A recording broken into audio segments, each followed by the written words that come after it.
Hello everyone, Princess Full Moon Fall here. Today we are going to tell some ghost stories, one of my favorite subjects. Today we are talking about the old Portland Underground, better known as the Shanghai Tunnels in Portland, Oregon. They are mainly underneath the Old Town Chinatown neighborhood connecting to the main business section.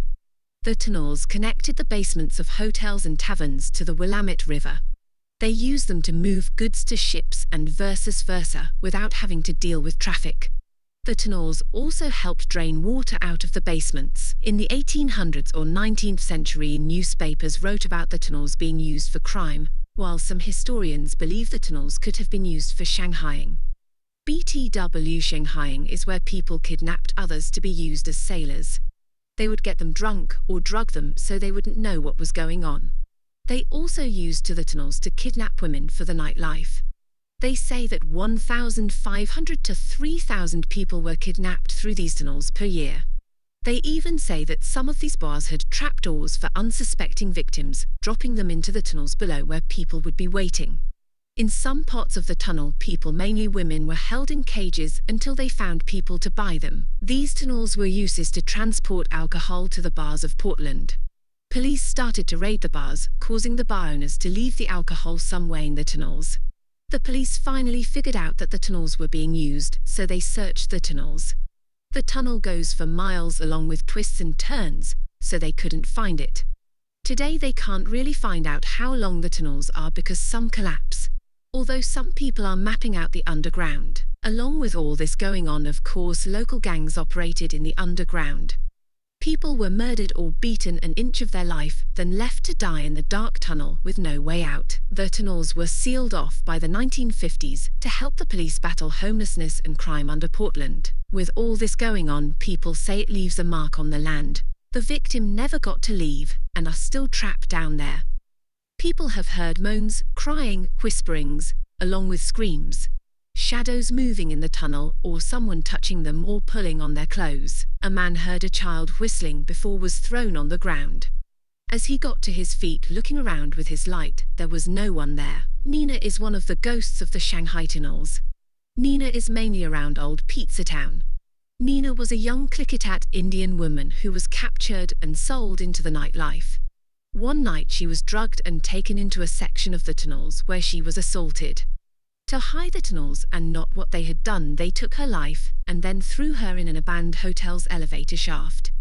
People who have seen Nina say she wears a black dress and seems solid, like you can touch her. Others say they smell a faint smell of perfume, which means she's been around.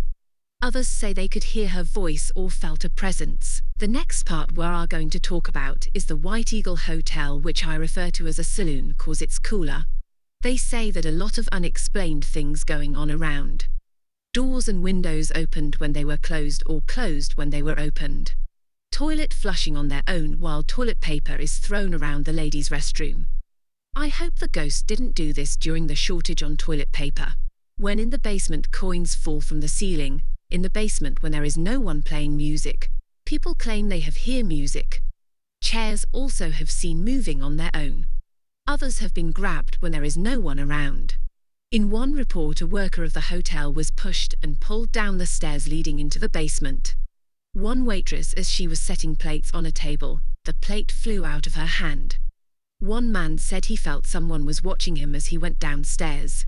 Clothes are also reported being tugged on. They have brought many psychics and mediums who claim they have felt hostile energy along with death in the basement, which would make sense, cause it's connected to the tunnels. The main floor has more playful energy, while the second is filled with sadness. Another ghost of the tunnels is Rose at the White Eagle Saloon, was a popular lady of the night. Unfortunately, a male customer fell in love with her and came up with a crazy plan to run away from the city. When he finally told Rose his plan, she refused and stated that she wanted to stay. They were unsure of how her life was ended. Rose was either pushed down the stairs or stabbed to death. All we know is that she died in the walls of the White Eagle Saloon at the hands of this man. They said Rose loved another who was a sailor who loved her back, but he was married. It is said he went on a long voyage only to come back to find her dead. People claim that at night she will touch people in her bed. Others said that they saw her around the saloon. They say the room where she is most active is room number 2, because they think that might have been her room when she was alive. People have also heard her crying. Another ghost of the White Eagle Saloon is believed to be a man named Sam Warwick. The story is that he was born on the 2nd floor to a lady of the night, but she abandoned him. He did work around the saloon for a room. He stayed there until he passed away, and said that some of his things that he owned are still in the rooms where they seem to move on their own. They also claim that Sam is also one of the people in the pictures around the saloon.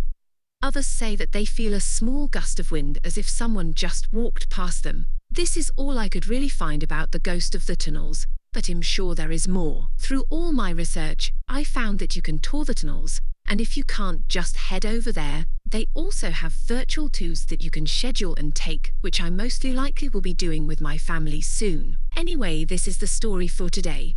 History with ghosts, so a 2 for 1. I hope you'll enjoy and see you all in the next video.